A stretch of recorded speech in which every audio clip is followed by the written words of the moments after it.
राघवा, मला माफ कर बाळा, तुला नको नको ते प्रश्न विचारले मी। आई, ती मुलगी चुकीची आहे रे, कसं बोलते ती।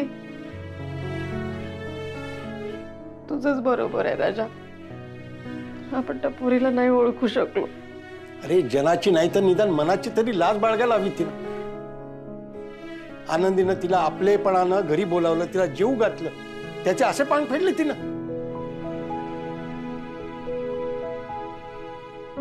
तेव्हाच मला काहीतरी विचित्र वाटत होतं।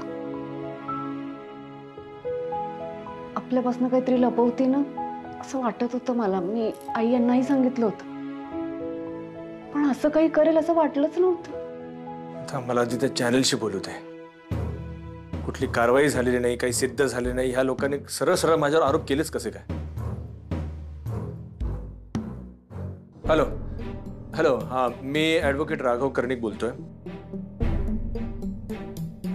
काय रे, काय झालं? माझा फोन त्यांनी होल्डवर टाकलाय। हे लोक आता असंच नाटक करणार, माझ्याशी बोलणार नाहीत। त्या मुलीची चूक आहे। असं का करते रे राघवा ती? तेच कळत नाहीये। अहो, योजनाला फोन करायला हवा आपण। द्या फोन तुमचा। आनंदी थांब, काय बोलणार सीएशी? तिला विचारते ना हे सगळं का करते म्हणून। हा, तुला काय वाटतंय ती तुला खरं खरं सांगेल? उलट या फोन कॉलचा ती गैरवापर करू शकते। मी तुम्हाला आधी सुद्धा सांगितलंय ना। पण दुसरा पर्यायच काय आपल्याकडे? हे बघ आनंदी, तिने तो व्हिडिओ व्हायरल केलेला आहे। तिने जे काय माझ्यावर आरोप करायचे होते ते आरोप केलेले, मला बदनाम करण्याचा तिने पुरेपूर प्रयत्न केलेला आहे। आता ती पोलीस कंप्लेंट करणार, त्याच्यावर कारवाई होणार, या सगळ्या बाबतीत ती खूप पुढे निघून गेलेली आहे। आता आपल्याला जे काही कळायचं आहे ना ते सगळं काही कोर्टात कळणार आहे। तिला विचारून आता काहीच हाती लागणार नाहीये। दादा, वर्षा, वर्षाताई, काय ग, फोन पण नाही उचलत। किती फोन केले वर्षा तुला? हे, तू रडू नको, आहे सगळं व्यवस्थित होईल। दादा तू कसा आहेस? मी बरा आहे। वर्षाताई अहो काळजी नका करू, सगळं ठीक होईल। तुमचाच फोन आला नाही ना तर आम्हाला सगळ्यांना काळजी वाटत होती तुमची। तू शांत हो।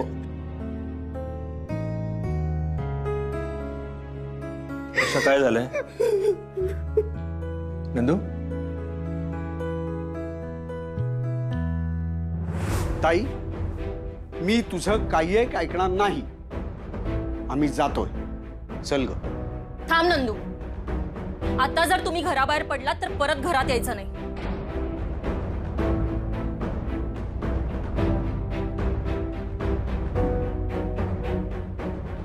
नंदू, आपण नको जाऊया माझ्या घरी, उगाच त्यामुळे आपल्या घरात वाद होत आहेत।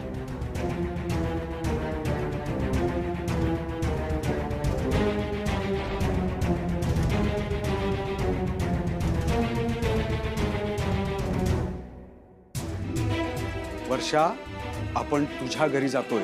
नंदू, ताई, आता तुझ्या धमक्यांना मी घाबरणार नाही। तुला जर का असं वाटत असेल ना की मी या घरात येऊ नये तर नाही येणार। तुला जे काय करायचं ते कर। नंदू, तू हिच्या भावासाठी स्वतःचं घर सोडायला तयार झालास, आमच्याशी नातं तोडतोयस। आमचं लग्न झाल्यापासून तू फक्त आम्हाला त्रासच देत आलीस ताई। हिच्या भावानी, राघव दादांनी अशा वेळी आम्हाला मदत केली ज्यावेळी आमच्या सोबत कोणीही नव्हतं। आणि ताई, मी माणसं तोडत नाहीये, तुझ्यामुळे हे घर तुटतंय। चल ग। नंदू, नंदू थांब रे, थांब ना।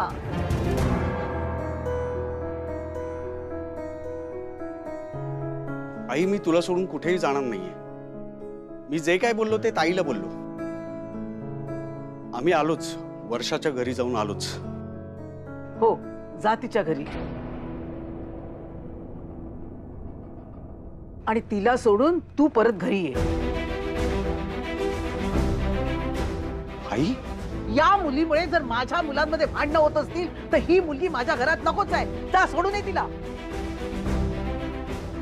ठीक आहे, वर्षाच्या घरी जातो आणि तिला तिथेच सोडतो. हो पण वर्षा जर का या घरात राहणार नसेल तर मी सुद्धा या घरात राहणार नाही. नंदू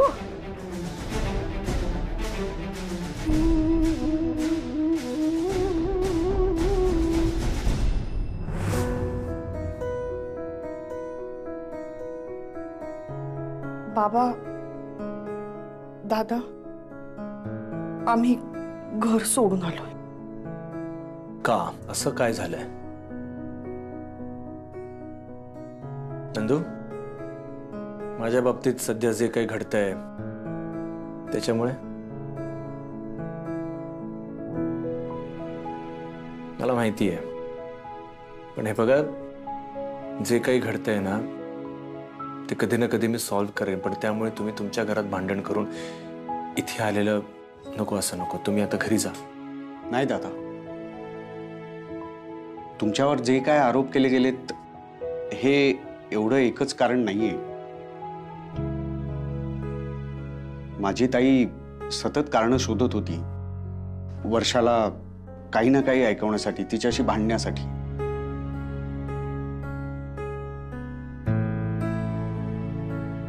म्हणून घर सोडायचं. घर म्हटलं की भांडायला लागणारच रे. आणि आता राघवबद्दल जे काही बोललं जातं त्यानुसार त्यांना ते तसं वाटणं साहजिकच आहे रे. म्हणजे आमचा काही आक्षेप नाही बाई त्याच्यावर.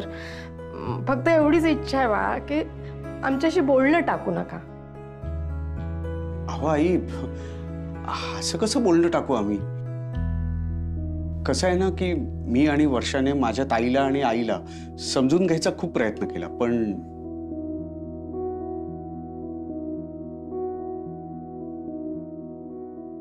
आणि दादा कसं आहे की तुमचे शब्द अजूनही मला आठवत आहेत, माझ्या कानात घुमतायत. माझ्या बहिणीला काही होता कामा नये म्हणून मी असं बोललो, म्हणून घर सोडून आलो. ठीक आहे. मग आता पुढे काय? कुठे राहणार? कुठे संसार थाटणार? वर्षा, सून म्हणून तुझं चुकलंय बाई. आई असं कसं म्हणतेस तू? सतत आपल्या माणसांबद्दल कसं वाईट ऐकून घ्यायचं? हे बघ, नंदूने माझी बाजू घेतली, दादाची बाजू घरच्यांना समजावून सांगितली. खूप आवडलं मला, बरं वाटलं. पण आम्ही जे केलं ते चूक आहे की बरोबर, किंवा आता आम्ही घरी जाणार आहोत का नाही त्याबद्दल मला काही माहिती नाही. वर्षा, माझ्या घरात तुला त्रास होणार असेल तर आपण माझ्या घरी परत जायचं नाही. हे बघा नंदूराव, असा तडकाफडकी निर्णय घेऊ नका तुम्ही. नाही, मी जे काय करतोय, जे काही तिकडे बोलून आलो ते सारासार विचार करूनच बोलू.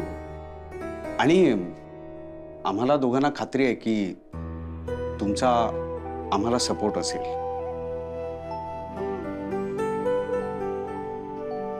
याचा अर्थ असा होत नाही की आमची जबाबदारी तुम्ही घ्या, आम्ही आमचं बघायला समर्थ आहोत. पण सगळ्यात आधी दादा, तुमच्या या कठीण परिस्थितीत आम्ही दोघेही तुमच्या सोबतच आहोत हे तुम्हाला भेटून सांगायचं होतं, म्हणून इथे आलो आम्ही. अगदी माझ्या घरच्यांचा विरोध असू नये, आम्ही आहोत तुमच्यासोबत. नंदू, मला पूर्ण विश्वास आहे तुम्ही माझ्या सोबत आहात, तुमचा माझ्यावर विश्वास आहे. पण हे सांगण्याकरता तुम्हाला घर सोडून यायची गरज नव्हती. हा दादा, काय बोलतोयस तू? तुझ्यावर एवढे मोठे आरोप झाले तरी मी काही करू शकले नाही.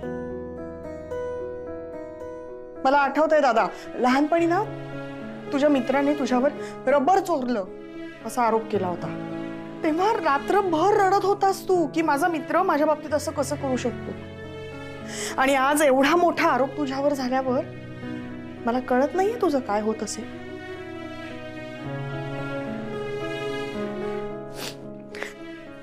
तुझ्यावर हे जे आरोप झालेत ना, जेव्हापासून मला कळलंय, मला एक रात्रही शांत झोप लागलेली नाही.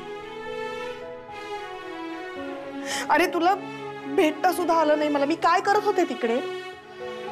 जेवण काय करायचं याच्यावरून भांडणं, मानपानावरून भांडणं, एवढंच. आणि मी आज ठरवलं होतं की वर्षाला इथे घेऊन यायचंच. पण मग तुम्ही घर सोडून का आलात? नेमकं असं काय झालं की तुम्ही इतक्या टोकाचा निर्णय घेतला? झालं असं काहीच नाहीये. पण मग घर का सोडलं? म्हणजे घरही सोडलेलं नाहीये आम्ही. आई, तुम्ही मगाशी म्हणालात की घर संसार म्हटल्यावर भांडणही होणारच, मान्य आहे. पण हे एकच कारण नव्हतं.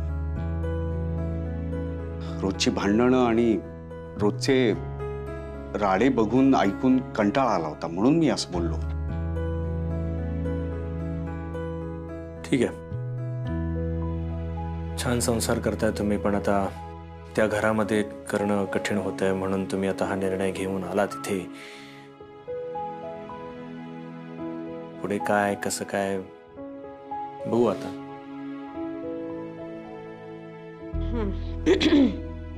आनंदी, जावे बापू आलेत, स्वयंपाकाचं बघ.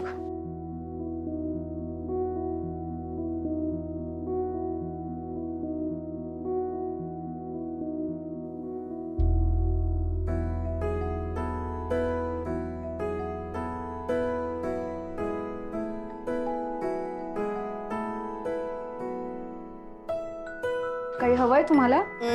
काही नकोय.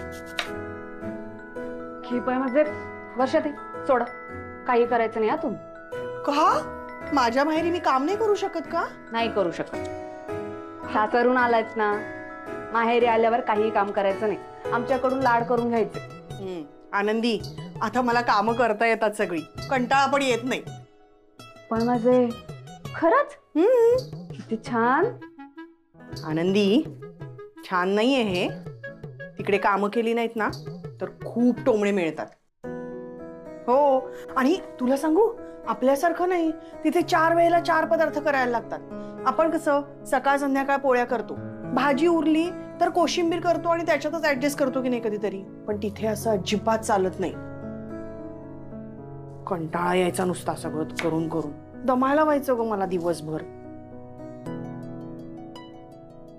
सोडा, म्हणूनच सांगते, इथे काहीही करायचं नाही. अगं, मी काही सगळा स्वयंपाक करणार नाहीये. मी तुला फक्त मदत करणार आहे. कारण खरं सांगू का, माझ्या हातचं खाऊन मलाच कंटाळा आलाय. आज जरा तुझ्या हातचं खाईन ना तर बरं वाटेल जीवाला. तेच सांगतेय. मला सांगा, काय खायची इच्छा आहे आज तुमची? हे आनंदी, अळूची पानं आहेत का ग? मला ना अळूवड्या खाव्याशा वाटतात. करशील? ही बाय माझे वर्षात तुम्हाला माहितीये, कालच आणली आहेत आळूची पानं. हो, मग करच तू.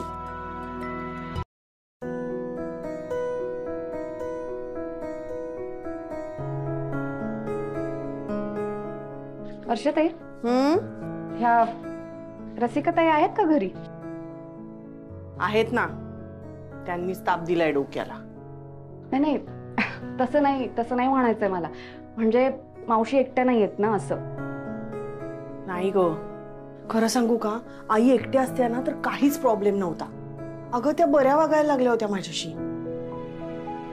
पण रसिकाताई नाही, ते कान भरतात त्यांचे. आणि मग रसिकाताईंच्या नादाला लागून आई पण टोमणे मारायला लागतात. काय सांगायचं तुला.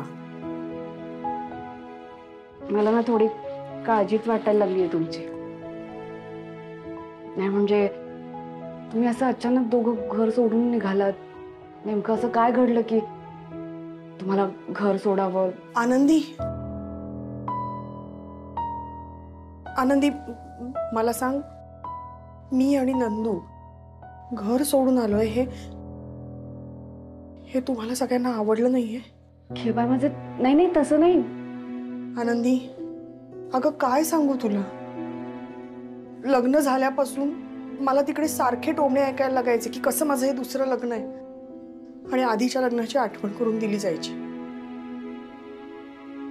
दादाचं हे सगळं झाल्यावर तर मी तुमच्याशी अजिबात संबंध ठेवायचा नाही, तुम्हाला फोन करायचा नाही, भेटायचं नाही हे सांगण्यात आलं. मी ते सगळंही केलं, पण दादाबद्दल काही बाई बोललंच जायचं जे खरं नव्हतं. मग मी हे सगळं का ऐकून घेऊ, का सहन करू, सांग ना. मला वर्षाते मला तसं नव्हतं म्हणायचं.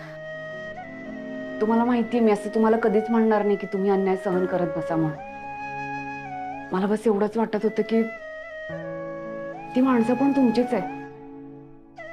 अशी नाती झटपट तोडून नाही चालणार. हा निर्णय तुम्ही दोघांनी नीट विचार करून घेतलाय ना, एवढंच विचारायचं मला. माहित नाही म्हणजे आनंदी, आता तुझ्याशी बोलल्यावर मला असं वाटतंय की नंदूनी हा निर्णय तडकाफडकी तर घेतला नाहीये ना.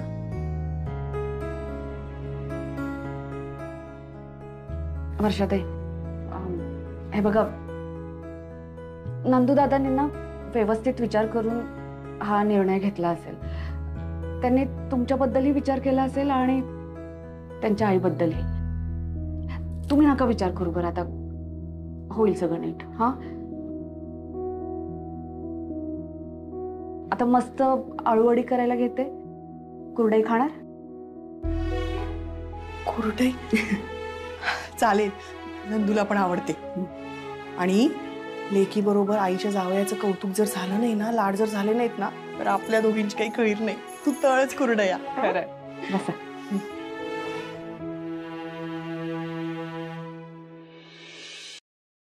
चहा करू का?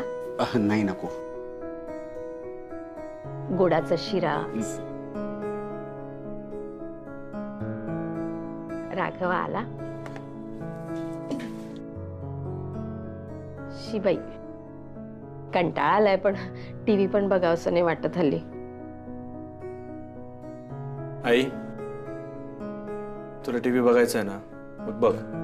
टीव्हीवर का सतत तीच बातमी दाखवणार नाहीयेत.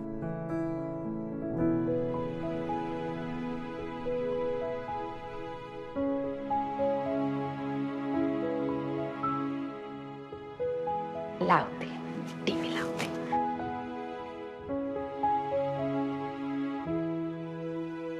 पुरुषांची मानसिकता कधी बदलणार? परस्त्रीकडे बघण्याचा दृष्टिकोन कधी बदलणार? स्त्रियांवर होणारे अत्याचार.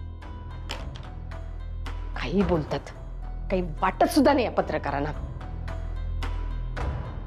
नकोच, मला नकोच, मला टीव्हीचे मी. आई, काय करतेस तू? नाही बघायच्यात मला या बातम्या, खोट्या बातम्या त्या. त्याच्यात माझं ना बीपी वाढतं जावई बापू. नको, नकोच, टीव्हीच नको घरामध्ये मला माझ्या. अगं, पण केबल काढून टाकल्याने ते बातम्या द्यायचं थांबणार आहेत का? नको थांबू दे, पण माझ्या घरातल्या टीव्हीवर नको ह्या बातम्या. अक्कला नाही त्यांना. अरे खरी जावई माणूस आहे, बरं वाटतं का रे असं असं काहीतरी बोलतात ते. नाही, अहो तुम्ही टेन्शन घेऊ नका. माझा दादांवरती पूर्ण विश्वास आहे. तुम्ही खरंच काळजी करू नका. अहो लोकांना काय हो, त्यांना काही बोलू देत ना. पण कसं आहे, आपल्या माणसाचा आपल्या माणसावरती विश्वास आहे ना, मग झालं तर. आणि तसंही ह्या आरोपांचा माझ्यावरती कुठलाच परिणाम होणार नाही. माझं मत तेच असणार आहे. माझा दादांवरती पूर्ण विश्वास आहे. दादांनी असं काही केलेलं नाहीये. नंदू, थँक्यू. अहो दादा, थँक्यू काय, तुमचा चांगुलपण आहे. आमचा खरंच तुमच्यावरती विश्वास आहे पूर्ण.